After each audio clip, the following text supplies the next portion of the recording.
रूस के लगातार हमलों के बीच यूक्रेन के राष्ट्रपति ज़ेलेंस्की ने एक बार फिर यूक्रेन को नाटो में शामिल करने की मांग उठाई है। ज़ेलेंस्की ने नाटो देशों से सैन्य मदद की भी मांग की। ज़ेलेंस्की ने नाटो और यूरोपीय देशों के रवैये पर नाराजगी भी जताई।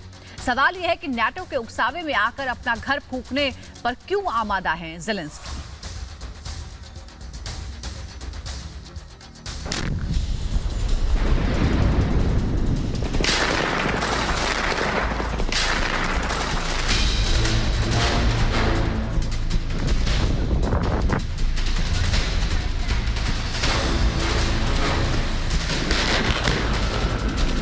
एक महीने से रूस के प्रचंड प्रहार से कराह रहा है यूक्रेन। ज़ेलेंस्की बार बार दुनिया से रूस को रोकने की गुहार लगा रहे हैं। न ज़ेलेंस्की झुकने को तैयार है, न ही रूस रुकने को तैयार है। तमाम आर्थिक प्रतिबंधों को धता बताते हुए रूस अपने सैन्य अभियान को पूरा करने में जुटा है और यूक्रेन की सेना रूस को जबरदस्त जवाब भी दे रही है। लेकिन सवाल ये है कि ज़ेलेंस्की अपने देश के लिए सही फैसला क्यों नहीं ले पा रहे हैं।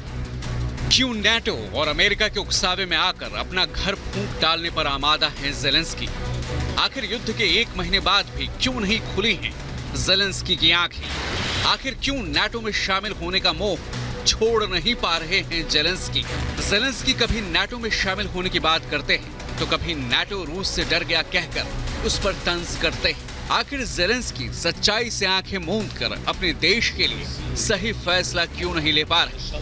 ब्रसेल्स में नाटो की बैठक को वर्चुअली संबोधित करते हुए यूक्रेन के राष्ट्रपति ज़ेलेंस्की ने नाटो पर गंभीर आरोप लगाए। ज़ेलेंस्की ने कहा कि यूरोप और नाटो ने उन्हें मिलकर फंसा दिया। Живої сили, техніки, авіабомб, ракет. Вони вкладали шалені гроші у смерть, поки світ інвестував у життя. ज़ेलेंस्की के बयान से साफ है कि वो नाटो और यूरोपीय देशों से खासे नाराज हैं। माना जा रहा है कि अमेरिका और नाटो के उकसाने पर ही ज़ेलेंस्की रूस को आंखें दिखा रहे थे। ज़ेलेंस्की ने नाटो की मीटिंग को संबोधित करते हुए एक बार फिर यूक्रेन को नाटो में शामिल करने की मांग उठाई। Вдячний за підтримку цих людей. І люди продовжують, на жаль, залишати свої домівки, рятують від терору, який окупанти принесли з собою. Перші ж години вторгнення означали для нас жорстокі ракетні удари. ज़ेलेंस्की ने कहा कि नाटो संगठन अभी भी यूक्रेनी लोगों की मौत को रोक सकता है। यूक्रेन केवल नाटो संगठन से 1% जेट और टैंक की मांग कर रहा है ताकि वो रूस के हमले से खुद की रक्षा कर सके। Ціною майже 10 мільйонів переселенців. 3,5 з них вже на ваших територіях, на територіях країн НАТО. Вдячний за підтримку цих людей. І люди продовжують. ज़ेलेंस्की ने एक तरफ जहां नाटो से सैन्य मदद की मांग की, वहीं रूस पर बेहद गंभीर आरोप लगाए हैं। ज़ेलेंस्की ने कहा कि रूस युद्ध में रासायनिक हथियारों का इस्तेमाल कर रहा है। Різних ракет, зробила сотні авіанальотів. Ще 24 лютого я звернувся.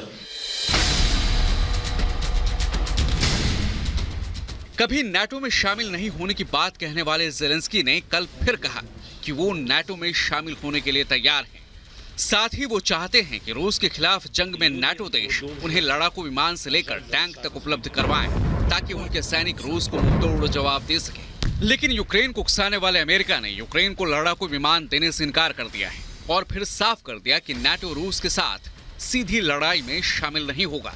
तो आखिर कब तक अपना घर फूंक कर तमाशा देखते रहेंगे Zelensky. Bureau report, Republic Bharat.